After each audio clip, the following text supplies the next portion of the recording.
நாம் கடந்து செல்வோமாக. நம்மை எதற்காக ஏற்படுத்தினார் அல்லவிட்டால் எதற்காக ஏற்படுத்துகிறார் என்பதை குறித்து நாம் தியானிக்க போகிறோம். இயேசு நம்மை எதற்காக ஏற்படுத்தினார், எதற்காக ஏற்படுத்துகிறார் என்கிற வார்த்தையை நாம் தியானிக்க போகிறோம். அதற்கு மறு வார்த்தைகள், சில வார்த்தைகள் உண்டு. ஏற்படுத்துதல் என்பது ஒன்று, உருவாக்குதல். கர்த்தர் நம்மை என்ன செய்கிறார்? உருவாக்குகிறார். இரண்டாவது, ஏற்படுத்துதல் என்பது நம்மை அமைத்தல், ஒரு காரியத்திற்காக நம்மை அமைக்கிறார். மூன்றாவது, ஏற்படுத்துதல் என்பது நிறுவுதல், ஒரு காரியத்துக்காக கர்த்தர் நம்மை என்ன செய்கிறார்? ஸ்டாண்ட் பண்ணி வைக்கிறார். நான்காவது, ஏற்படுத்துதல் என்பது உண்டாக்குதல், ஒரு புது காரியத்தை உண்டாக்குவதற்காக கர்த்தர் நம்மை என்ன செய்திருக்கிறார்? தெரிந்தெடுத்திருக்கிறார். இதெல்லாம் எனக்கு எப்படி தெரியும்னா, பைபிளிலிருந்து உருட்டி பார்த்தேன். இந்த ஏற்படுத்துதல் என்பதற்கு என்னென்ன வார்த்தைகள் எல்லாம் மேட்ச் ஆகுது. நீங்கள்லாம் ஜவுளி கடைக்கு போன உடனே, ஜவுளி எடுத்த உடனே இந்த சேலைக்கு எந்த சட்டை மேட்ச் ஆகுது அதைத்தான் பார்ப்பீங்க. ஆனால் எனக்கு ஒரு ஆசை, இந்த வார்த்தைக்கு வேதாகமத்தில் எதெல்லாம் மேட்ச் ஆகுது, வேதாகமத்தில் எதெல்லாம் என்ன செய்கிறது, மேட்ச் ஆகிறது என்பதை பார்க்கும்போது, நான்காவது அந்த ஏற்படுத்துதல் என்கிற வார்த்தைக்கு உண்டாக்குதல், ஐந்தாவது செய்யுதல் அல்லவிட்டால் செயல்படுத்துதல். நம்மை ஆண்டவர் ஒரு காரியத்தை செய்ய வைக்கிறார், செய்ய என்ன செய்கிறார்? வைக்கிறார். அல்லவிட்டால் செயல்படுத்த வைக்கிறார். ஒரு காரியத்தை கர்த்தர் நம்ம என்ன செய்கிறார்? செயல்படுத்த வைக்கிறார். அல்லவிட்டால் ஏற்படுத்துதல் என்பது ஏழாவது தொடங்குதல், ஒரு காரியத்தை தொடக்கம். தொடங்கியாச்சுன்னா அது பாட்டில் என்ன செய்யும்? போயிட்டுருக்கும். காரை ஸ்டார்ட் பண்ணியாச்சுன்னா அது பாட்டில் என்ன செஞ்சிட்டு இருக்கோம்? போயிட்டே என்ன செய்யும்? ஸ்டார்ட் பண்ணது வரைக்கும் தான் இந்த பிரச்சனை. சில நேரங்களில் பஸ்ஸில் போகிறதான டிரைவர்களுக்கு தெரியும், ஸ்டார்ட் ஆகாது. அந்த இப்போ அது இல்லை, அந்த போர்டு இருக்குல்ல, போர்டை வச்சு பேனட்டை திறந்துக்கிட்டு ஒரு தட்டு என்ன செய்வாங்க? தட்டுவாங்க. அப்புறம் ஸ்டார்ட் ஆகிடும். ஸ்டார்ட் ஆகிட்டுனா வண்டி அது பாட்டில் என்ன செஞ்சுருக்கோம்? மறுபடியும் நிற்காது. சிலது அதுக்கும் ஸ்டார்ட் ஆகாது. உடனே 4 பேரை கூப்பிட்டு, இங்கே வா, முன்னாலையும் பின்னாலையும் என்ன செய்ய, தள்ளு. தொட்டிலில் போட்டு பிள்ளைல ஆறாரோ ஆறாரோண்டு ஆட்டுத மாதிரி வண்டி என்ன செய்ய வேண்டியது இருக்கும்? தள்ள வேண்டியது இருக்கும். தொடங்குதல், தொடங்கி விட்டாச்சுன்னா அந்த வேலை செவ்வையாக என்ன செய்யும்? முடியும். எட்டாவது, காரணமாக்குதல். ஏற்படுத்துதல் என்பதுனா ஒரு ஆசீர்வாதத்துக்கு தேவனாகிய கர்த்தர் நம்மை காரணமாக்குகிறார், நம்மை காரணமாக என்ன செய்திருக்கிறார்? வைத்திருக்கிறார். ஒன்பதாவது, உருவாக செய்தல். ஆண்டவர் ஏன் நம்மளை இந்த இடத்துல வைத்திருக்கிறார்னா, நம்மளை உங்களையும் எனக்கு முன்ன பின்ன தெரியாது, என்னையும் உங்களுக்கு முன்ன பின்ன தெரியாது. ஆனால் ஆண்டவர் என்னை இங்கே கொண்டு வந்து உங்கள் மூலமாக என்னை உருவாக்கிக்கிட்டு இருக்கிறாரு, ஏன் மூலமாய் உங்களை உருவாக்குகிறாரு. அல்லேலூயா. எப்படி பாஸ்டர் எங்கள் மூலமாக உங்களை உருவாக்குகிறாரு அப்படின்னா, உங்கள் வீட்டில் ஒரு குடும்பத்தில் 4 பேரை உருவாக்குவது உங்களுக்கு எப்படி இருக்கும்? சொல்ல மாட்டேங்கிங்களே. 4 பேரை உருவாக்குவது எப்படி இருக்கும்? கஷ்டமாக இருக்கும். இந்த சபையில் 100க்கும் மேற்பட்ட நபர்கள் இருக்கிறார்கள். 100க்கும் மேற்பட்ட நபர்களை நாங்கள் உருவாக்க வேண்டும். நீங்களே எங்களை என்ன செய்யணும்? சொல்ல மாட்டீங்களே. நாங்கள் எப்படி பாஸ்டர் உங்களை உருவாக்க முடியும்னா, 2 பேரும் உருவாக்கப்படுகிற இடம் தேவ சமூகம். தேவ சமூகத்தில் நம்ம காத்து கிடக்கும்போது, ஜெபிக்கும்போது, அவரை நோக்கி பார்க்கும்போது ஆண்டவர் நம்மை செப்பனிடுகிறார். ஆகாப் ராஜா முன்னாலே வந்து நிற்கிறார், எலியா முன்னாலே வந்து நிற்கிறார். ஆகாப் ராஜா பலி செலுத்துவதற்கு 450 தீர்க்கதரிசிகளை, பாகாலுடைய தீர்க்கதரிசிகளை கூப்பிட்டு கொண்டு வச்சிட்டான். அவர்களுக்கு நேரம் ரொம்ப கொடுக்கப்பட்டது. காலையிலிருந்து சாயங்காலம் வரைக்கும் அவர்களுக்கு நேரம் கொடுக்கப்பட்டது. அந்த நேரத்தில் அவர்கள் தன்னால் எப்படியெல்லாம் தன் தெய்வத்தை கூப்பிட வேண்டுமோ அப்படியெல்லாம் கூப்பிட்டு, தன் சரீரத்தை என்ன செய்ய வேண்டுமோ அப்படியெல்லாம் செய்து அவர்கள் கூப்பிடும்போது அவர்களுக்கு மறு உத்தரவு இல்லை. ஆனால் எலியா அந்த பலிபீடத்தை செப்பனிட்ட பின்பு, எதற்கு பின்பு சொல்ல மாட்டேங்க, பலிபீடத்தை செப்பனிட்ட பின்பு. அதே மாதிரி நம்முடைய ஆலயத்துக்கு நாம் வருகிறோம்னா கர்த்தர் ஏதோ ஒரு காரியத்தில் நம்மை செப்பனிடுகிறார். அதுக்கு தான் நம்மளை ஏற்படுத்தி வைத்திருக்க. செப்பனிடப்பட்டு செப்பனிடப்பட்டு அவன் தேவ சமூகத்தில் 12 குடம் தண்ணியை அந்த பலிபீடத்தில் சுற்றி ஊற்றி அது நல்ல ஈரமாய் இருக்கும்போது அவன் ஒரு சின்ன ஜெபம், கர்த்தாவே என்னை கேட்டருளும் என்று அவன் ஜெபிக்கும்போது அந்த அக்கினி பரலோகத்திலிருந்து இறங்கி அந்த பலியை பட்சித்தது போல இந்த இடத்தில் நீங்கள் குளுமையாக்கப்பட்ட பின்பு, என் பாயிண்டை நீங்க நல்லா புரிஞ்சுக்கிடுவீங்கன்னு நினைக்கிறேன். நீங்க இந்த இடத்துல குளுமையாக்கப்பட்ட பின்பு நீங்கள் பணிகிற ஸ்தோத்திரத்தில் அந்த பரிசுத்த ஆவியின் அக்கினியானவர் இறங்கி அங்கீகரித்து நமக்கு ஒரு பெரிய காரியத்தை அவர் செய்ய போகிறார். விசுவாசிக்கிறவர்கள் கரங்களை கொட்டி கர்த்தரை மகிமைப்படுத்துங்கள் பார்ப்பாங்க. அவர் செய்ய போகிறார். அவர் என்ன செய்ய போகிறார்? அதற்காக தான் ஆண்டவர் நம்மளை ஏற்படுத்தியிருக்கிறார். அதற்காக தான் தேவன் என்னை ஏற்படுத்தியிருக்கிறார். முன்பும் தெரியாத என்னை இந்த இடத்துல கொண்டு வைத்திருக்கிறார்னா அதற்கு ஒரு நோக்கம் இருக்கிறது. அதற்கு ஒரு காரியம்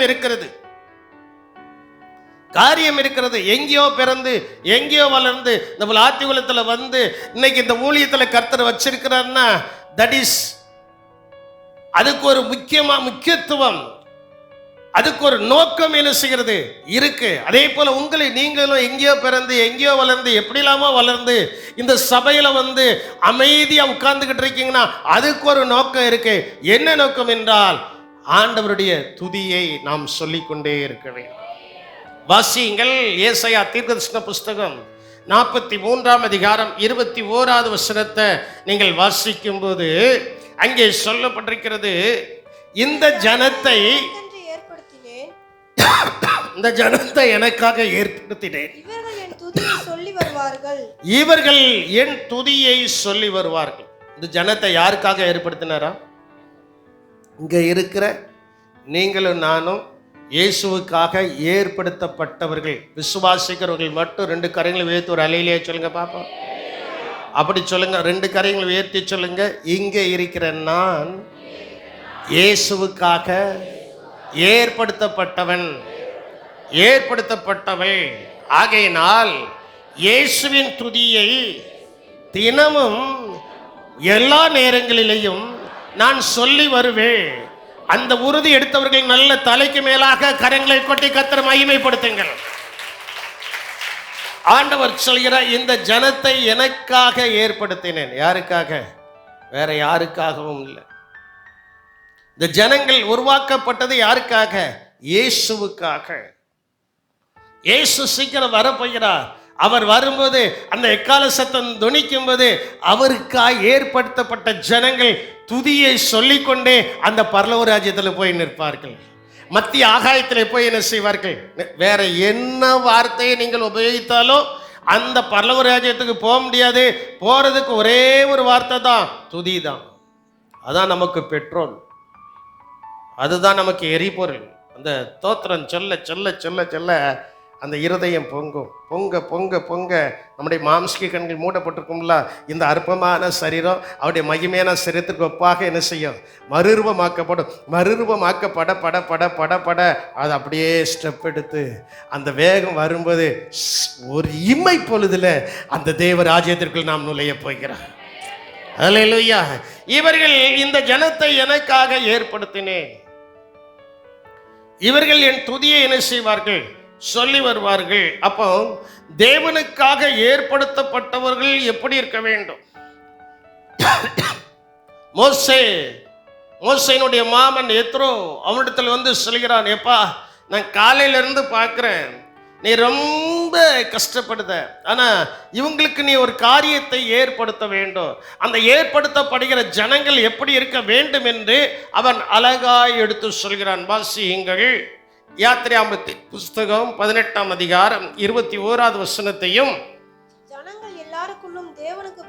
ஜனங்கள் எல்லாருக்குள்ளும் பாருங்க, ஆண்டவர் நம்மளை எதற்கு ஏற்படுத்தியிருக்கிறாரா? நம்ம ஜனங்கள் எல்லாருக்குள்ளேயும் நம்ம யாருக்கு பயப்படணும்? யாருக்கு பயப்படணும் சொல்லுங்க? கர்த்தருக்கு பயப்படுகிற மனுஷன் இவ்விதமாக என்ன செய்யப்படுவான்? அந்த ஆசீர்வாதம் இல்லைன்னா ஏதோ ஒரு வகையில தேவனுக்கு பயப்படுகிற பயம் நம்ம இடத்துல இல்லைன்னு அர்த்தம். கர்த்தருக்கு பயப்படுகிற மனுஷன் இவ்விதமா என்ன செய்வான்? ஆசீர்வதிக்கப்படுவான். உன் கைகளின் பிரயாசத்தை புசிப்பாய், உனக்கு பாக்கியமும் நன்மையும் என்ன செய்திருக்கும், உண்டாயிருக்கும். தேவனுக்கு பயந்தவர்களும், ரெண்டாவது உண்மை உள்ளவர்களும், பொய் சொல்லிட்டே அலையக்கூடாது, உண்மை உள்ளவர்களும், மூன்றாவது பொருளாசை வெறுக்கிறவர்களுமான திறமையுள்ள மனிதர்களை தெரிந்து கொண்டு அவர்களை ஜனங்களுக்காக நீர் ஏற்படுத்தலாம். யாரு? பொருளாசை. இன்னைக்கு பொருளாசை தான் ரொம்ப பெருகி போயிருக்குல்ல. எலெக்ஷன் வந்தாச்சுன்னா எல்லா கட்சிக்காரங்களும் அதை பற்றி என்ன செய்தாங்க, பேசுதாங்க. ஆனால் இயேசுவினிடத்தில் பொருளாசை செல்லவே செல்லாது. அப்போஸ்தலர் நிருபம் 8ஆம் அதிகாரத்தை நான் வாசித்து கொண்டு இருக்கும்போது அங்கே பேதுரு வந்து எல்லார் மேலேயும் தலையில கை வைத்து ஜெபிக்கும் போது எல்லாரும் பரிசுத்த ஆவியினால நிரப்பப்படுகிறார்கள். ஒருத்தன் வந்தான், பணத்தோட வந்தான். பணத்தோட வந்து, ஐயா இந்த பணத்தை நீர் வச்சுக்கிடும், நானும் யார் மேலெல்லாம் கை வைக்கிறேன்னா அவங்களாம் இதே மாதிரி என்ன செய்யணும், நிரப்பப்படணும்னு ஒன்ன பட்டுண்டு சொல்லிவிட்டார். தேவனுடைய ஈவையும் தேவனுடைய கிருபையையும் தேவனுடைய இரக்கத்தையும் தேவனுடைய ஆசீர்வாதத்தையும் பணத்தினால் சம்பாதிக்க முடியாது, அவருடைய சமூகத்தில் அடங்கி இருப்பதினால் சம்பாதிக்கலாம். அல்லேலூயா. அவருடைய சமூகத்தில் பொறுமையா இருக்கணும். அவருடைய சமூகம் தாங்க நமக்கு பேரின்பம். அந்த ஜனங்களை, அந்த தேவனால் ஏற்படுத்தப்பட்ட ஜனங்கள், அவங்களுக்குள்ள 3 குணம். ஒன்று, அவர்கள் தேவனுக்கு பயந்தவர்கள். எப்படிப்பட்டவர்கள்? தேவனுக்கு, உங்க இருதயத்தில் கை வச்சு சொல்லுங்க, நான் தேவனுக்கு பயந்தவன். முதல்ல அப்ப ஆண்டவர் நம்மளை எதுக்கு ஏற்படுத்தியிருக்கிறான்னா, ஆண்டவருக்கு பயப்படுகிறதே, கர்த்தருக்கு பயப்படுகிறதே ஞானத்தின் ஆரம்பம். நம்ம ஞானமற்றவர்களை போல இருக்கக்கூடாது. நான் தேவனுக்கு பயந்தவன். ரெண்டாவது அங்கே சொல்லப்பட்டிருக்கிறது உண்மை உள்ளவர்களும். வேதாகமத்தில் மத்திய 25ஆம் அதிகாரத்தில் இங்கே நன்றாய் பார்க்கும்போது அங்கே சொல்லப்பட்டிருக்கிறது, நீ கொஞ்சத்தில் உண்மையாயிருந்தால், நீ கொஞ்சத்தில் உண்மையாயிருந்தால், ஆண்டவர் நமக்கு கொடுக்கிற கொஞ்ச காரியத்தில் நம்ம உண்மையாயிருந்தா ஒரு அநேகமான ஆசீர்வாதம் நம்ம மேலும் நம்முடைய குடும்பத்தின் மேலும் வந்து இறங்க போகுது. அல்லேலூயா. அவர் ஆராதிக்கிறதுல உண்மையா இருக்கணும், ஜெபிப்பதில் உண்மையா இருக்கணும், வேதம் வாசிப்பதில் உண்மையா இருக்கணும், பேச்சில் உண்மையா இருக்கணும், கர்த்தருடைய சமூகத்துக்கு வரும்போது உண்மையா இருக்கணும். எல்லா சூழ்நிலைமையிலும் உண்மையா இருந்தா அந்த உண்மையை தான் கர்த்தர் பார்க்கிறார். நம்மளை ஏற்படுத்தினது அதுக்கு தான். ஒரு காலத்தில் பொய் சொல்லிட்டுலாம் அலைஞ்சோம், ஒரு காலத்தில் பொய் சொல்லிட்டு அலைஞ்சோம். இப்போ பொய் சொல்றதுக்கு ரொம்பவே வாய்ப்பு இருக்கு. இப்போ பொய் சொல்வதற்கு ரொம்பவே என்னது இருக்கு, வாய்ப்பு இருக்கு. திடீர்னு ஃபோன் பண்ணிட்டு, பாஸ்டர் நீங்கள் எங்கே இருக்கீங்கன்னு கேட்டால் நான் பட்டுன்ட்டு சொல்லிடுவேன், நான் இப்போ தான் அமெரிக்காவில் இருக்கேன். பொய் சொல்வதற்கு என்னது இருக்கு? அந்நாட்களில் லேண்ட்லைன் மட்டும்தான் இருந்துச்சு. ஃபோன் பண்ணி எடுத்தாச்சுன்னா நீங்கள் எங்கே இருக்கேன்னு கேட்க வேண்டாம், எங்கே தான் இருக்கிறேன்னு அர்த்தம். சொல்ல மாட்டேங்க, எங்கே தான் இருக்கேன்னு அர்த்தம், வீட்டில் தான் இருக்கிறேன் அர்த்தம். எதற்காக இதை நான் சொல்கிறேன் என்றால், பொய் பேசுகிறவர்களோ கர்த்தருக்கு அருவருப்பானவர்கள். பொய்யர்கள் தேவனுடைய ராஜ்யத்தில் என்ன செய்வதில்லை, பிரவேசிப்பதில்லை. பொய்யை விரும்பி செய்கிறவர்கள் 2ஆம் மரணமாகி அக்கினி கடல்ல என்ன செய்வார்கள், தள்ளப்படுவார்கள். அதான் ஆண்டவர் சொல்றார், உண்மை உள்ளவர்களோ. எப்படிப்பட்டவர்கள்? உண்மை உள்ளவர்கள். ரெண்டாவது, உங்க இருதயத்தில் கை வச்சு சொல்லுங்க, நான் தேவன் பார்வையில் உண்மை உள்ளவனாய் இருக்கிறேன். அல்லேலூயா. சிங்கம் வந்துச்சு, ராஜாவுக்கு நைட்டு முழுவதும் தூக்கம் இல்லை. இந்த பாவி பயலாம் ஒரு குற்றத்தையும் செய்யாத இந்த தானியலை தூக்கி அங்கே கொண்டு போட்டாங்களேன்னு யாருக்கு தூக்கம் வரல? சொல்ல மாட்டேங்கல, யாருக்கு தூக்கம் வரல? பொழுது விடிஞ்சிச்சு, நேரே ஓடி போனான். சிங்கத்தின் கெபியில பக்கத்துல நின்று சத்தமா கூப்பிடுதான், துயர சத்தமாய் கூப்பிடுதான், தானியேலே நீ ஆராதிக்கிற தேவன் உன்னை சிங்கத்தின் கெபியில தப்பிக்க வல்லவராய் இருந்தாரா? சொல்தான் உள்ள இருந்து சத்தம் வருது, ஆமா ராஜாவே அவர் வல்லவராய் இருந்தார். காரணம், நான் உமக்கு முன்பதாகவும் தேவனுக்கு முன்பதாகவும் எப்படி இருந்தேன்? சொல்ல மாட்டேங்கிங்களே. எப்படி இருந்தேன்? ஆமா, 2 சாட்சியும் நமக்கு அவசியம். அதனால்தான் இப்போ நற்கருணை ஆராதனையில நற்கருணைக்கு முன்பு நான் சொல்கிறதான வார்த்தை, எல்லாரும் 2 கரங்களை உயர்த்தி அறிக்கை செய்யுங்கன்னு சொல்றேன். என்ன வார்த்தை? மனுஷர்களுக்கு முன்பதாகவும் தேவனுக்கு முன்பதாகவும் நான் குற்றமற்ற மனசாட்சியுடையவனாய் இருக்கிறேன். அப்போ ஒரு பொல்லாப்பிலிருந்து கர்த்தர் நம்மை விடுதலையாக்க வேண்டும். ஒரு ஆபத்திலிருந்து கர்த்தர் நம்மை விடுதலையாக்க வேண்டும். ஒரு துயரமான காரியத்திலிருந்து நம்மை விடுதலையாக்க வேண்டும் என்றால் மனுஷனுக்கு முன்பதாகவும் உண்மையாயிருக்க வேண்டும், கர்த்தருக்கு முன்பதாகவும் உண்மையாயிருக்க வேண்டும். தானியேல் அதை தானே சொல்ற. இந்த வசனத்தை எடுத்துட்டாலமா வாசி. தானியேல் 6ஆம் அதிகாரம் 21, 22. சிங்கங்கள் என்னை சேதப்படுத்தாதபடிக்கு தேவன் தம்முடைய தூதர்களை அனுப்பி அவைகளின் வாய்களை கட்டி போட்டார். அது என்னவென்றால் அவருக்கு முன்பாக நான் குற்றமற்றவனாய் காணப்பட்டேன். ராஜாவாகிய உமக்கு முன்பாகவும் நான் நீதி கேடு செய்தது இல்லை என்றான். பாருங்க, நல்லா நீங்க புரிஞ்சுக்கிடுங்க. ஒரு நாள் வரப்போகிறது, சிங்கத்தை காட்டிலும் கொடிய ஒரு இடம்தான் நரகம். அந்த நரகத்துக்குள்ள நம்ம போகாம இருக்கணும். அதுக்கு நாம் தப்புவிக்கப்பட வேண்டும் என்றால் இந்த தானியேலை போல சொல்லணும், ராஜாவே நான் உமக்கு முன்பதாகவும், ராஜாவே நான் யாருக்கு முன்பதாகவும், உமக்கு முன்பதாகவும் என் தேவனுக்கு முன்பதாகவும் நான் குற்றமற்றவன் உண்மையுள்ளவனாய் ஜீவிக்கிறேன் என்கிறதான வார்த்தை நம்முடைய வாயிலிருந்து பிறக்க வேண்டும் என்று சொன்னால் அவர் ஏற்படுத்தின நோக்கத்தை நாம் புரிந்து கொள்ள வேண்டும். அல்லேலூயா. 3வது அங்கே சொல்லப்பட்டிருக்கிறது, பொருளாசையை வெறுக்கிறவர்களுமான திறமையுள்ள மனிதர்களை தெரிந்து கொண்டு அவர்களை 1000 பேருக்கு அதிபதிகளாகவும் 100 பேருக்கு அதிபதிகளாகவும் 50 பேருக்கு அதிபதிகளாகவும் 10 பேருக்கு அதிபதிகளாகவும் என்ன செய்ய ஏற்படுத்து. இன்னைக்கு ஆண்டவர் நம்மளை எதுக்கு ஏற்படுத்தி இருக்கிறாரு? அதே தெரியாம ஆத்ம ஆதாயம் செய்யாம இருக்கிறோம். ஒரு ஏரியாக்கள்ல நல்ல ஒரு பிரேயர் செல் நீங்க ஆரம்பிச்சிங்கன்னா நீங்க 4 பேர் கூடி ஜெபிக்கும் போது அந்த ஜெபம் அந்த தெருவுக்கு ஒரு வாசனையாகி அந்த தெருவில் இருக்கிற அநேகரை அந்த ஜெபத்துக்குள்ள இழுக்கும். அல்லேலூயா. அதுக்கு பதிலாக நம்ம ஆட்கள் தானே அடுத்த ஜெபத்துக்கு போறதுக்கு ரெடியா இருக்காங்க. அவங்க ஜெபம் உங்களை இழுக்கு, உங்க ஜெபம் அவங்களையே இழுக்க மாட்டேக்கு.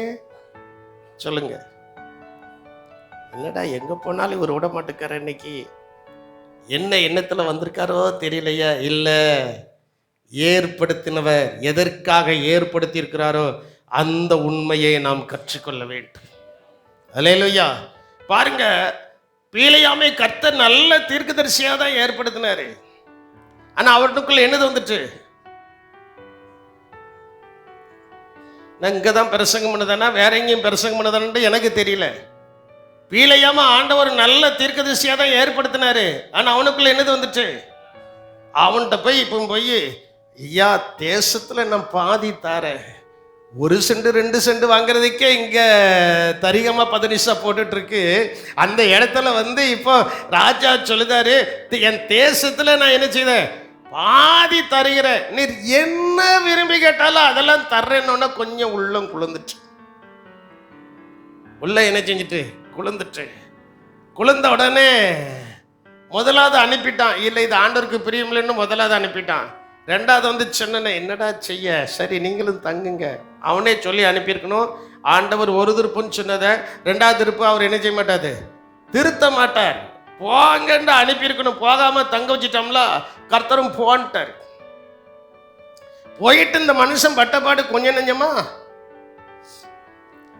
நெஞ்சமா கழுத அப்படியே சுவர் ஓரமா கொண்டு போய் காலை நச்சுட்டு, அப்பமா அந்த பீலையாமுக்கு அறிவு வந்திருக்கணும். அப்பவும் வரல. சரி, கர்த்தருடைய தூதன் அங்க போய் நிற்கிறான். கர்த்தருடைய தூதன் அங்க போய் நிற்கிறான். அதை கண்டு கழுதை படுத்தோன்னு எனக்கு கோபம். ஏப்பண்ணா, பாதி தேசத்துக்கு பாதி தேசம் பட்டா போட்டு என் கையில் என்ன செய்ய போகுது? சொல்ல மாட்டேங்கல, பாதி தேசம் பட்டா போட்டு என் கையில் என்ன செய்ய போகுது? வரப்போது. அது இந்த கழுதைக்கு பிடிக்கல பாருங்க. எதுக்கு பிடிக்கல? இந்த கழுதைக்கு என்ன செய்யல? பிடிக்கலன்னு வச்சாம் பாருங்க வைப்பு. ஆண்டவர் டக்குண்டு வாயை திறந்துட்டார். அல்லேலூயா. பேசாத மிருகம் பேசின உடனே அந்த தீர்க்கதரிசியுடைய மதுகேடு என்ன செய்தது? வெளிப்பட்டது. பாருங்க, நடந்ததான காரியம் உங்களுக்கு நன்றாய் தெரியும். ஆண்டவர் போய் சொல்லிட்டாரு, அங்கேயும் போய் இஸ்ரவேல் ஜனங்களை அவன் ஆசீர்வதிக்கிறான். இஸ்ரவேலை ஆசீர்வதிப்பதே கர்த்தருக்கு பிரியம் என்று பிலேயாம் என்ன செய்தான்? பொருளாசையை சார்ந்தல்ல, இயேசுவை பிசாசு பெரிய மலையின் மேலே, அந்த உப்பரிக்கையின் மேலே கொண்டு போய் நிறுத்திக்கிட்டு, சுற்றி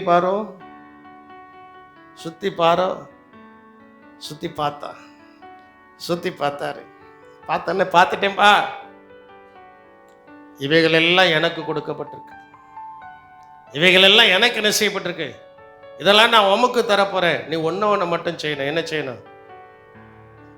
நீர் என்ன செய்யணும்? பணிந்து கொள்ள வேண்டும். அடப்போ சாத்தானே, உன் தேவனாகிய கர்த்தர் ஒருவரை மட்டும் நீ ஆராதிப்பாயாக, அவரை பணிந்து கொள்வாயாக. எதுல பிரச்சனை வருதோ அந்த பிரச்சனைய வார்த்தையினாலே, தேவனுடைய வார்த்தையினாலே ஜெயித்தவர் தான் இரட்சகராகிய இயேசு கிறிஸ்து. அவர் பொருளாசைக்கு சாயவில்லை. அதே போல தேவனுடைய பிள்ளைகளாகிய நான் பொருளாசைக்கு என்ன செய்யக்கூடாது? சாயக்கூடாது. நம்மகிட்ட இடத்துல கொஞ்சம் அதிகமாக பணம் வந்துட்டா, யாராவது கஷ்டப்பட்டவங்க இருக்காங்களா, அவங்களுக்கு கொஞ்சம் கொடுத்து என்ன செய்யணும்?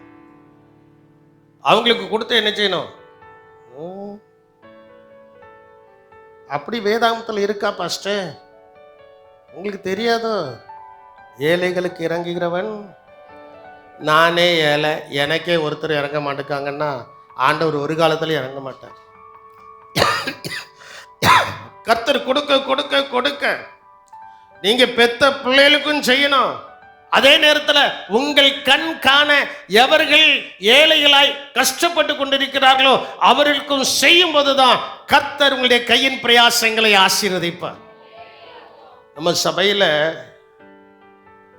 பேரெல்லாம் சொல்ல மாட்டேன், நம்ம சபையில் டிசம்பர் மாதம் வந்தாச்சுன்னா சிலருக்கு நம்ம ட்ரெஸ் எடுத்து கொடுப்பதற்கு இந்த சபையிலேருந்து இதுவரைக்கும் 2 பேர் உதவி செய்துட்டு இருக்காங்க.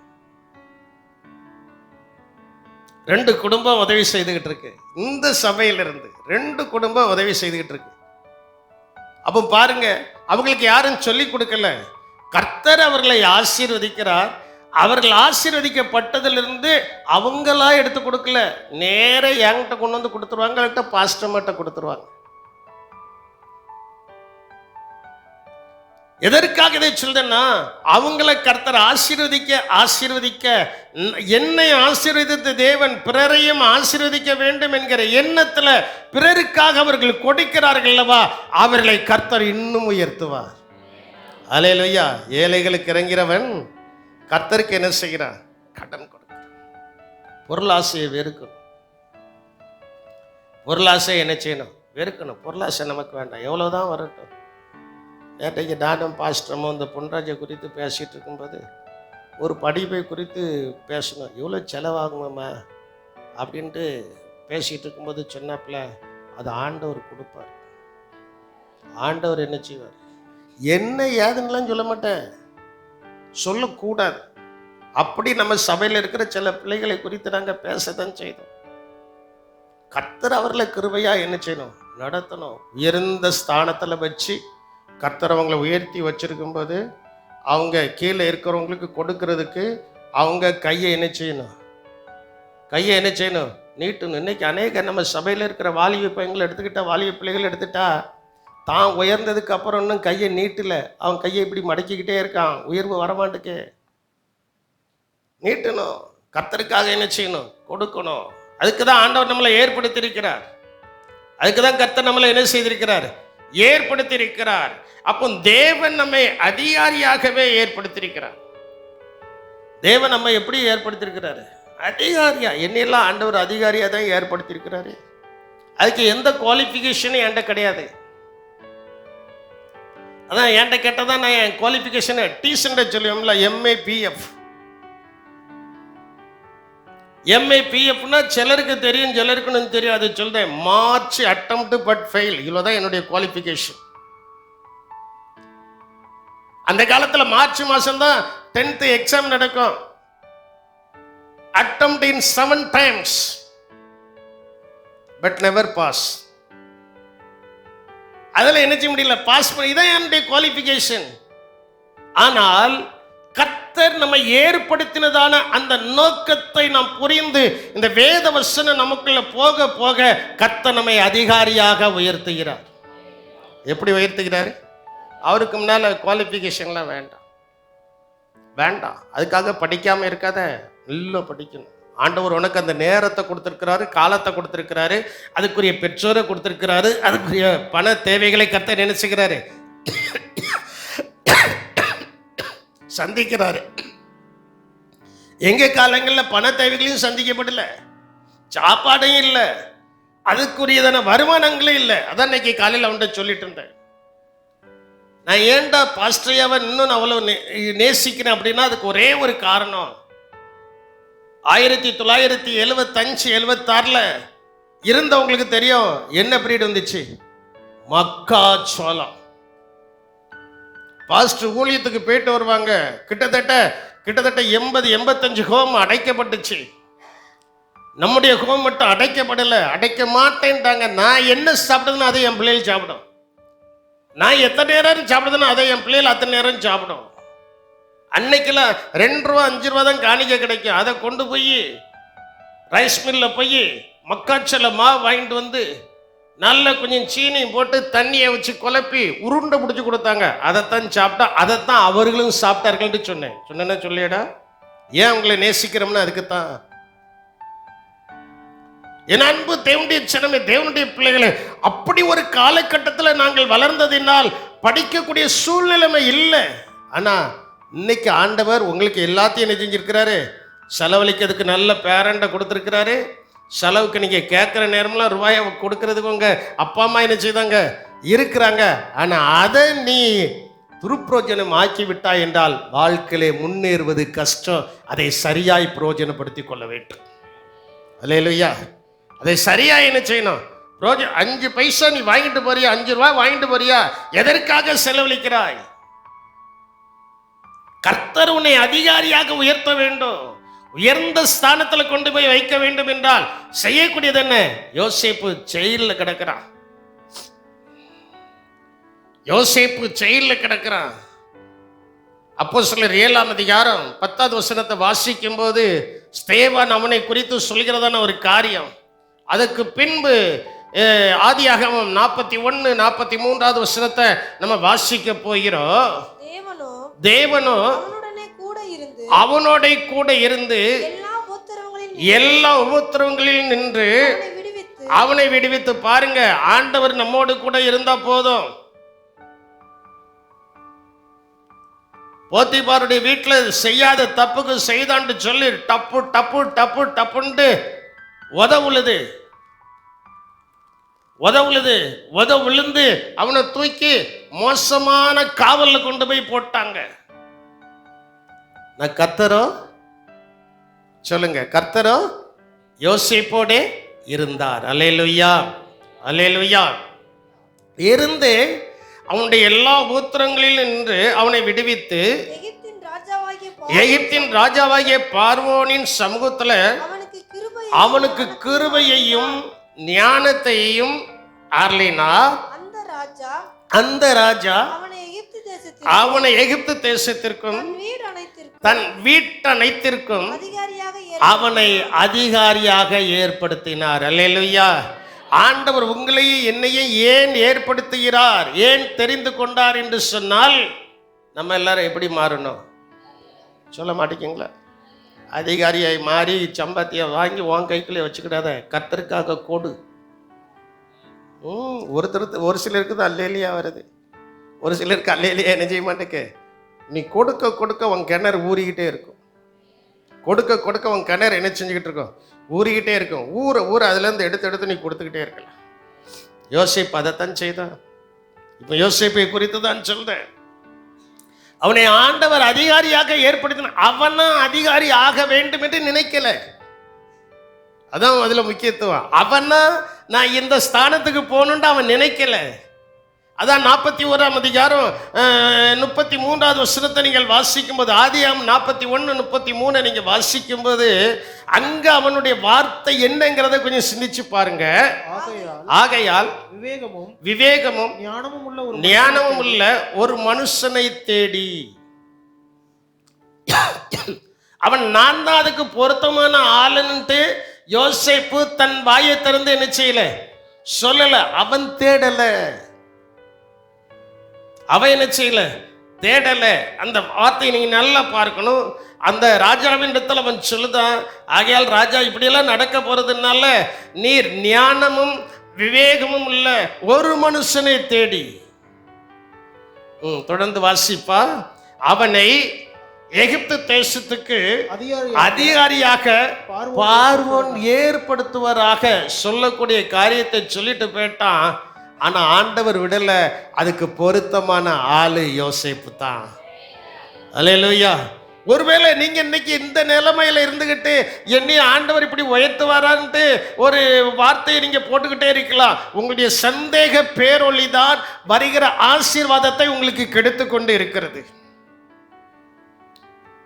நான் நினைச்சு பார்க்கலங்க, இந்த அளவுக்கு இந்த விளாத்தி குலத்துல வந்து இவ்வளவு ஆசீர்வாதமா இருப்பேன்னு நான் நினைச்சு பார்க்கல. இதெல்லாம் எனக்கு வரும் அப்படின்னு நான் நினைச்சு பார்க்கல.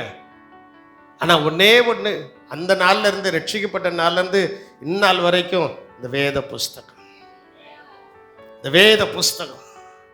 வேத புஸ்தகம் தேனிலும் தேனிட்ட பணியாரத்தில் எனக்கு எப்படி இருந்துச்சு, மதுரமா இருந்தது. தேனில எனக்கு மதுரமா இருந்தது. இது எனக்கு மதுரமாக மீதி எல்லாவற்றையும் கர்த்தர் கூட கொடுத்துக்கிட்டே இருக்கிறார். அல்லேலூயா. உங்களுக்கு மதுரம் ஆகக்கூடியது மதுரமாகணும், மதுரமாகாததை நீங்க மதுரமாக்க கூடாது. யோசேப்பு அதிகாரி ஆக வேண்டும் என்கிறதான மதுரத்தை அவனா ஏற்படுத்தல. நல்லா என் ஸ்டேட்மெண்ட்டை புரிஞ்சுக்கிட்டீங்கன்னு நினைக்கிறேன். அவனா என்ன செய்யல, ஏற்படுத்தல. ஆண்டவர் கொடுத்த தரிசனத்தை, ஆண்டவர் கொடுத்த வெளிப்பாட்டை அவன் சொல்லிட்டான். அவன் சொல்லுதான், இதற்கு சரியான ஒரு நபரை நீ தேடி அவனை ஏற்படுத்துவாராக. ஆண்டவர் டக்குண்டு பார்வோனுடைய உள்ளத்துல கர்த்தர் கொடுத்தாரு ஒரு வார்த்தை, இதுக்கு பொருத்தமான மனுஷன் நீதான். இல்லையே சொல்ல மாட்டீங்க? அந்த உயர்வுல எங்களுக்கு வந்துட்டுனா மறுபடியும் உங்களை நாங்க மதிப்போமா பாஸ்டர், நாங்க இப்படி வந்து ஆலயத்தில் உட்கார்ந்துக்கிட்டு இருப்போமா அப்படிங்கிற தவறுதலான எண்ணம் உடையவர்களுக்கு நான் சொல்லுதேன், வாழ்க்கையில உயர வேண்டும் என்றால் அந்த எண்ணம் நமக்குள்ள வரக்கூடாது. அந்த எண்ணம் நமக்குள்ள என்ன செய்யக்கூடாது, வரக்கூடாது. ஆண்டவர் உயர்த்துகிறவர் கர்த்தர், மனுஷன் அல்ல. நல்லா நீங்க புரிஞ்சுக்கிடணும். உங்களுடைய வாழ்க்கையில ஆண்டவர் உங்களை எதற்காக ஏற்படுத்தினார் என்பதை புரிந்துக்கிடுங்க. சும்மா இஷ்டத்துக்கு வாழ்கிறது, இஷ்டத்துக்கு போறது, இஷ்டத்துக்கு இது பண்றது, இஷ்டமான காரியங்கள் எல்லாம் ஆண்டவருடைய சமூகத்தில் வச்சுட்டு, ஆண்டவரே உமக்கு இஷ்டம் எதுவோ அதை நான் செய்ய ஆனேன் என்று சொன்னால் ஆண்டவர் நம்மளை உயர்த்துவார். ஆண்டவர் நம்மளை என்ன செய்வார், உயர்த்துவார். அப்புறம் உயர தேவன் எதற்கு இந்த உயர்வை நமக்கு கொடுக்கிறார், ஏன் ஏற்படுத்தினார் என்பதை புரிந்து கொள்ள வேண்டும். சேபா நாட்டினுடைய ராஜஸ்திரி வந்து நிற்கிறார். சாலமன் நிற்கிறான். சாலமனுடைய அரண்மனையை சுத்தி பார்த்துட்டு அந்த ரட்சிக்கப்படாதவ சொல்லுதா, ஆண்டவர் உம்மை ராஜாவை உம்முடைய தகப்பனுடைய ஸ்தானத்தில் ஏற்படுத்தினதற்காக நான் கர்த்தரை ஸ்தோத்திரிக்கிறேன். அல்லேலூயா. தேவன் உம்மேல் பிரியம் கொண்டார். 1 ராஜாக்களின் புஸ்தகம் 10ஆம் அதிகாரம் 9வது வசனத்தை வாசிக்கும் போது அவள் சொல்கிறாள், எதற்காக கர்த்தர் உம்மை ஏற்படுத்தினார் என்பதை அவள் சொல்கிறார். ரட்சிக்கப்படாதவள் சொல்றார்,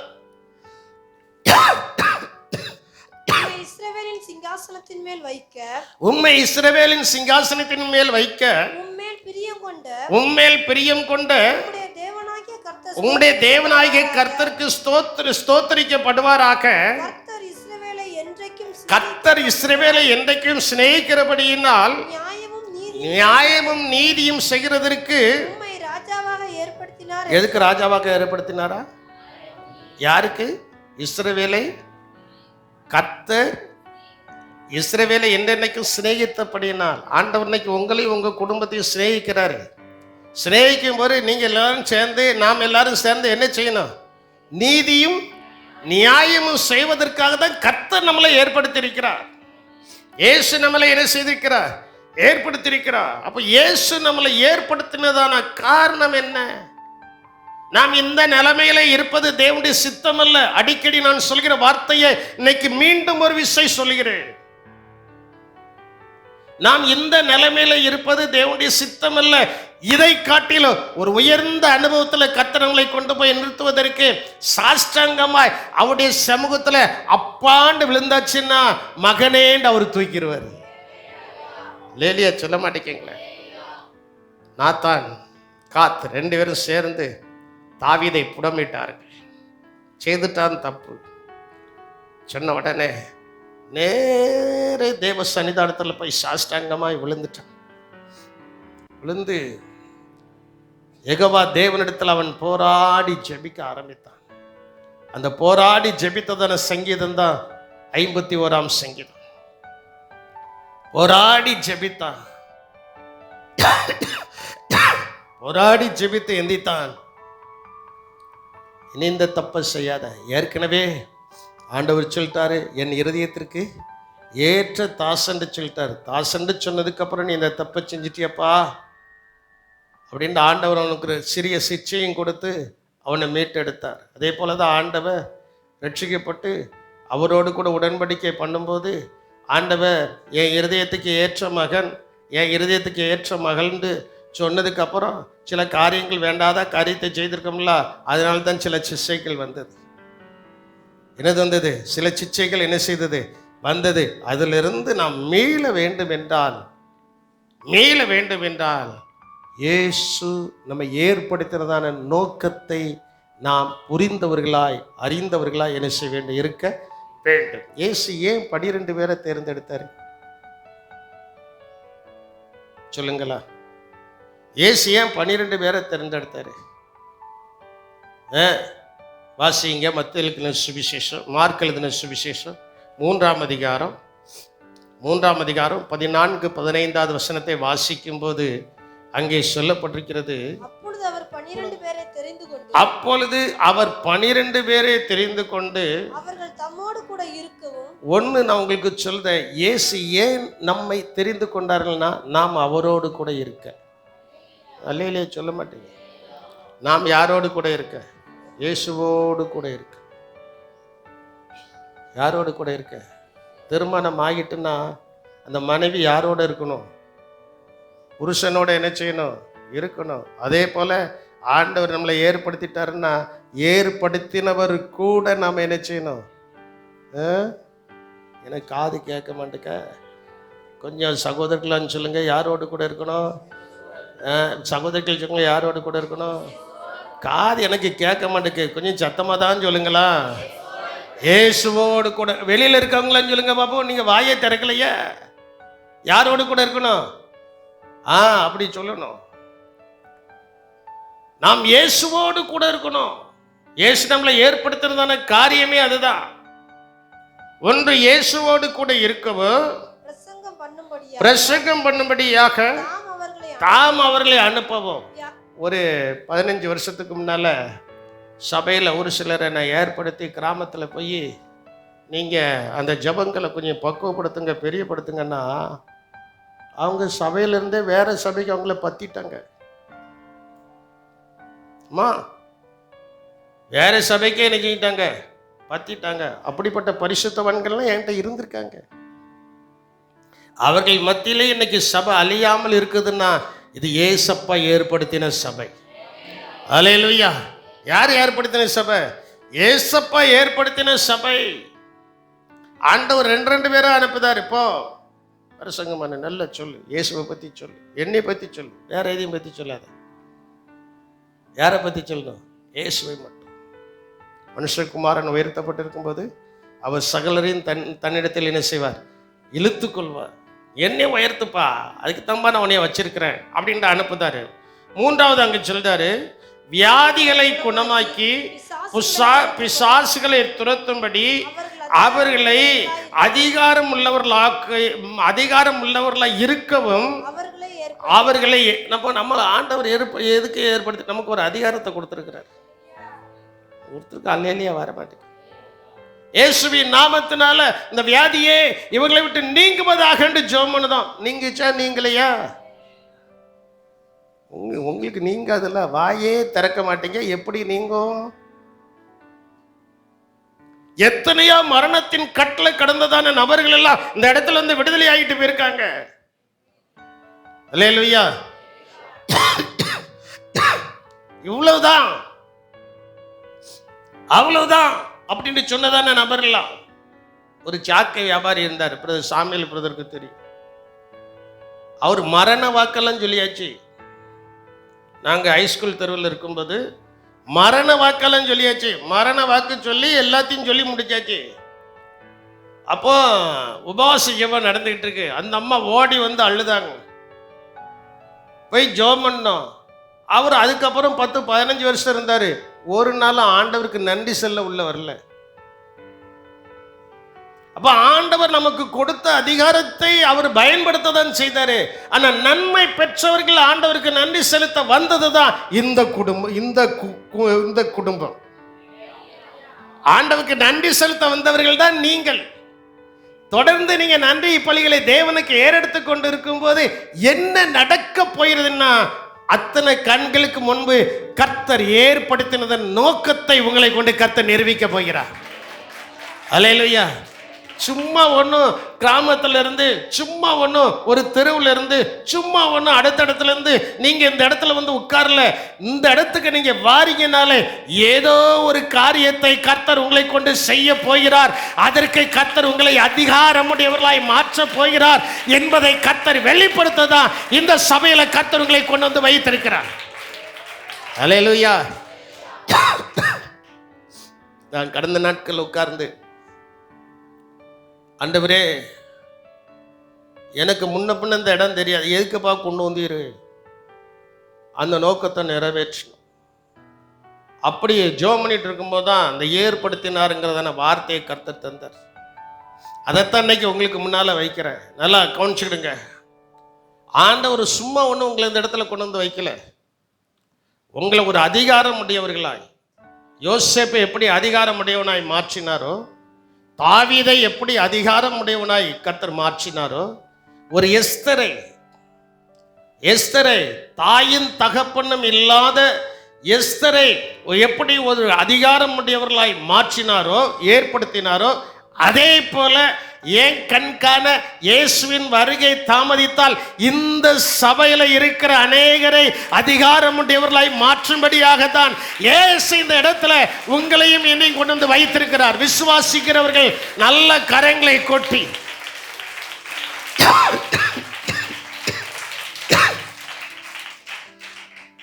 அதற்கு நாம் செய்யக்கூடியது ஒரே ஒரு காரியம். முடிக்க போறேன்.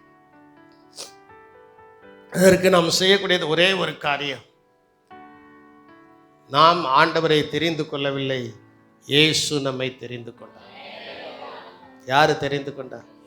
வாசிங்களா, யோவானின் சுவிசேஷம் 15ஆம் அதிகாரம் 16வது வசனத்தை நீங்க வாசித்தீங்கன்னா, அந்த அதிகாரம் நமக்குள்ள செயல்படணும்னா நம்ம என்ன செய்யணுங்கிறது அங்க வெளிப்பட்டு. நீங்கள் என்னை தெரிந்து கொள்ளவில்லை, நான் உங்களை தெரிந்து கொண்டு. பாருங்க, உலகத்துல ஒரு எம்எல்ஏ ஆக வேண்டும், ஈவன் என்ன ஒரு கவுன்சிலர் ஆக வேண்டும் என்றால் கொஞ்சம் பசை இருந்தாதான் மற்றவங்க நம்மளை என்ன செஞ்சுக்கிடுவாங்க. சரி, இவனுக்கு இந்த சீட்டு கொடுத்தா இவன் ஜெயிச்சிருவான், அதுக்கு இவன் என்னது இருக்கு, என்ன செய்யணும் எனக்கே தெரியல, தகுதி இல்லை, பணம் இருக்கு, செலவழிக்கிறதுக்கு என்னது வேணும், தகுதியெல்லாம் அது அந்த காலத்துல இருந்துச்சு. இப்ப என்னது வேணும்? பணம் வேணும். இவனுக்கு இந்த சீட்டு கொடுத்தா இவன் என்ன செஞ்சிருவான்? செலவழித்து செய்திருவான். ஆனா நம்மள ஆண்டவர் குப்பையிலிருந்தும் புழுதியிலிருந்தும் கர்த்தர் நம்ம என்ன செய்தாரு? ஒரு அல்லேலியா கூட உங்க மனசுல வர மாட்டேங்க. ஆண்டவர் எங்கிருந்து தேர்ந்தெடுத்தார்? 1 சாமுவேல் 2ஆம் அதிகாரத்தில் அவர் சொல்லும்போது, ஆண்டவர் நம்ம எங்க இருந்து தெரிந்தெடுத்தாரா? எங்க இருந்து தெரிந்தெடுத்தாரா? 9வது வசனமா, 2ஆம் அதிகாரம் 9வது வசனமா வாசியுமா? அவர் சிறியவனை புழுதியில் இருந்து எடுத்து, அப்போ நம்மள ஆண்டவர் எங்க இருந்து எடுத்திருக்கிறாரு? குப்பையிலிருந்தும் புழுதியிலிருந்தும் எடுத்து உயர்த்தி ஜனத்தின் அதிபதிகளோடு கூட ராஜாக்களோடு கூட உட்கார வைத்திருக்கிறார். அதுதாங்க அதிகாரம். அல்லேலூயா. அதுதான் என்னது? அதிகாரம். அதான் அவர் சொல்றார், நீங்கள் என்னை தெரிந்து கொள்ளவில்லை, நான் உங்களை தெரிந்து கொண்டேன். நீங்கள் என் நாமத்தினாலே பிதாவை கேட்டுக்கொள்வது எதுவோ அதை அவர் உங்களுக்கு கொடுக்கும்படி கொடுக்கத்தக்கதாக. ஆமா, ஆண்டவர் ஏற்படுத்தின நோக்கம் நம்முடைய வாழ்க்கையில நிறைவேறணும்னா நாம் போய் என்ன செய்யணும்? சொல்லுங்க, நாம் போய் என்ன செய்யணும்? கனி கொடுக்கணும். ஆண்டவருக்காக கனி கொடுக்க ஆரம்பிச்சிச்சோம் அப்படின்னா கனி வந்துகிட்டே இருக்கும், உயர்வு வந்துகிட்டே என்ன செய்யும்? இருக்கு. ஆண்டவருக்காக கண்ணி கொடுக்கணும். அதனால தான் இவன்ட்ட ஓயாம நான் சொல்லியிருக்கேன். இப்பவும் சொல்ல மாட்டேன்.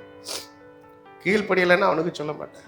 இல்லை, நான் முதல்ல தசம்பா கொடுத்தது 10 பைசாடா. எனக்கு எங்கள் அம்மா அந்த காலத்தில் 1 ரூபா கொடுத்துட்டு போங்க. என் பாக்கெட் மணியில் கொடுக்க என்னைக்கா பாக்கெட் மணியில் கொடுத்துருக்கியா? கொடுக்க மாட்டேன். உனக்கு ஆசீர்வாதம் வேணும்னா தானே கொடுப்பேன். இங்கே இருக்கிற பிள்ளைகள்கிட்ட கேட்குறேன், நீ போய் கனி கொடுக்கும்படிக்கு ஆண்டவர் அதான் சொல்றாரு, கொடுக்கத்தக்கதாக, அதை அவர் உங்களுக்கு கொடுக்கத்தக்கதாக நீங்கள் போய் என்ன செய்யுங்கள்? கனி கொடுக்கும்படிக்கும் உங்கள் கனி நிலைத்திருக்கும்படிக்கும் நான் உங்களை என்ன செய்தேன்? ஏற்படுத்தினேன். ஆண்டவர் நம்மளை ஏற்படுத்தினதான காரணம் என்ன? ஆண்டவர் தர தர தர தர அந்த கனியை நாம் என்ன செய்யணும்? கொடுக்கணும். கனியை என்ன செய்யணும்? கொடுக்கணும். கனியை கொடுக்க கொடுக்க கொடுக்க என்ன நடக்க போகுதுன்னா, அதிகாரியாக கர்த்தர் இந்த சபையில் அநேகரை ஏற்படுத்தி உயர்த்த போகிறார். முழங்கால் படிடுவோமா? ஆண்டவருடைய சமூகத்தை நோக்கி பார்ப்போமா? இன்னைக்கு கேட்ட வசனத்தில் நீங்கள் இவ்வளோ தாமதமாக முழங்கால் போடக்கூடாத, வேகமெல்லாம் முழங்கால் போட்டு நல்ல கரங்களை உயர்த்தி ஆண்டவரை துதிக்க ஆரம்பிக்கணுமே. ஆண்டவரை நீர் என்னை எதற்காக ஏற்படுத்தினீர் என்பதை வேத வசனத்தின் வாயிலாக புரிந்து கொள்ள எனக்கு உதவி செய்தீரே என்று சொல்லி 2 கரங்களை உயர்த்தி நீங்கள் நல்லா ஸ்தோத்தரிக்கும் போது உங்களுடைய கரத்தின் வழியாக ஒரு வல்லமை இறங்கி உங்களை ஆளுகை செய்து நடக்க போகிறதான காரியம் என்னவென்றால், உங்களுடைய கண்கள் காணவே ஒரு உயர்ந்த ஸ்தானம் உங்களுக்குள்ளே வரப்போகிறது.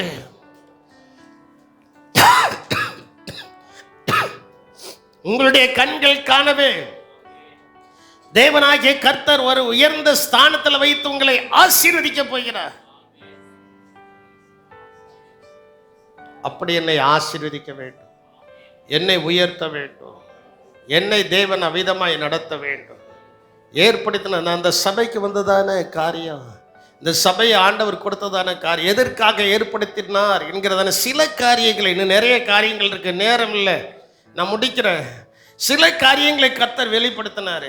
அதே போல இப்பொழுதும் ஆண்டவர் அதை சொல்கிறதற்கு காரணம் என்னவென்றால், எதற்காக நம்மை ஏற்படுத்தினாரோ அந்த ஏற்படுத்தினவருக்கு நாம் கனிகளை கொடுக்கும் போது அந்த கனி நிலைத்திருக்கும்படிக்கு ஆண்டவராகிய கர்த்தர் நம்மை ஏற்படுத்தின நோக்கத்தின் திட்டத்தையும் அவர் நமக்குள்ளே நிறைவேற்ற உண்மையுள்ள வல்லவராய் இருக்கிறார். எங்கள் கிருபை உள்ள தேவனே, மே துதிக்கிறோம், மே ஸ்தோத்திரிக்கிறோம். கர்த்தாவே, ஆண்டவரே, இதே ஆலயத்தில் அமர்ந்திருந்து எதற்காக இந்த சபையை ஏற்படுத்தினீர் என்பதை சிந்திக்கும் போதும், எதற்காக இவ்வளவு விசுவாசிகளை இந்த இடத்தில் கொண்டு வருகிறீர் என்பதை சிந்திக்கும் போதும், கர்த்தர் கொடுத்த ஜீவனுள்ள வசனங்களை ஆண்டவர் நம்முடைய பலிபீடத்திலிருந்து வைத்திருக்கிறேன் ஐயா.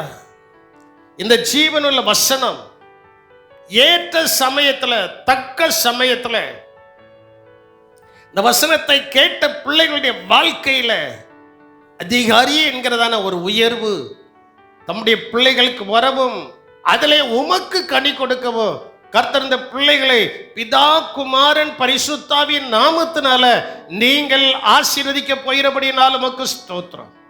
கர்த்தர் ஆசீர்வதியும், கிருபை கொடுக்கட்டும், பலப்படுத்தும். இயேசுவின் நாமத்தில் ஜெபிக்கிறோம் எங்கள் ஜீவனுள்ள நல்ல தகப்பனே, ஆமென்.